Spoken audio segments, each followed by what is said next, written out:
डोसा हा तांदूळ आणि डाळी आंबवून बनवलेला एक लोकप्रिय साऊथ इंडियन फूड आहे. हा पातळ, कुरकुरीत आणि पौष्टिक नाश्ता असून सांबार, बटाट्याची भाजी आणि नारळाच्या चटणीसोबत खाल्ला जातो. तर परफेक्ट, कुरकुरीत, चविष्ट आणि प्रमाणासहित डोसाची रेसिपी आज आपण या व्हिडिओमध्ये पाहणार आहोत.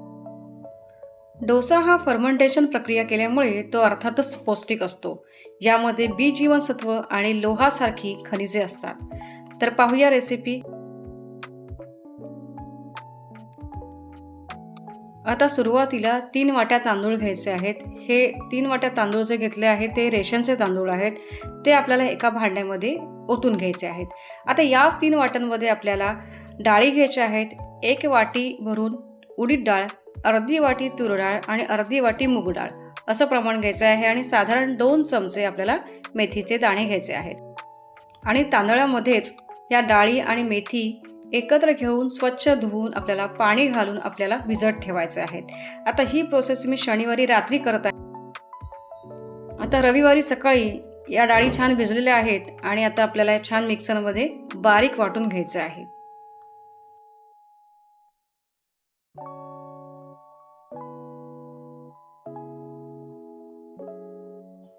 छान बारीक वाटलेलं डोस्याचं बॅटर आपल्याला एका मोठ्या भांड्यामध्ये फर्मंट करायला ठेवायचं आहे.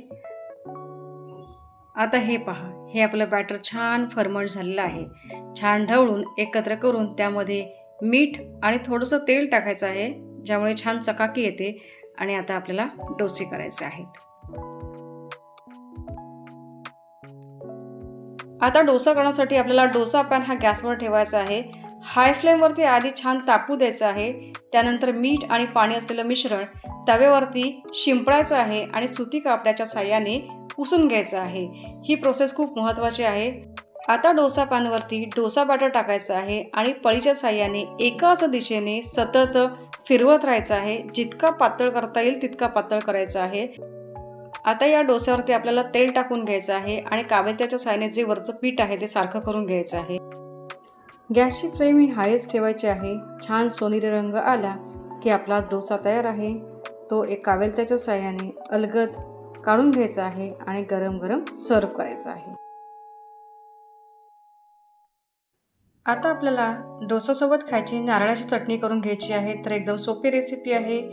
ओला नारळ घ्यायचा आहे मिक्सरच्या भांड्यामध्ये, मिरच्या घ्यायच्या आहेत, चवीनुसार मीठ आणि साखर टाकायची आहे, लसूण पाकळी टाकायची आहे. एकच टाकलेली आहे कारण लसणीचा ढेकर येतो. आणि कोमट पाणी टाकून आपल्याला छान मिक्सरमध्ये वाटून घ्यायचं आहे. तर तयार आहे आपला क्रिस्पी डोसा. आपणही या पद्धतीने रेसिपी ट्राय करा आणि व्हिडिओ आवडल्यास नक्की कळवा. धन्यवाद.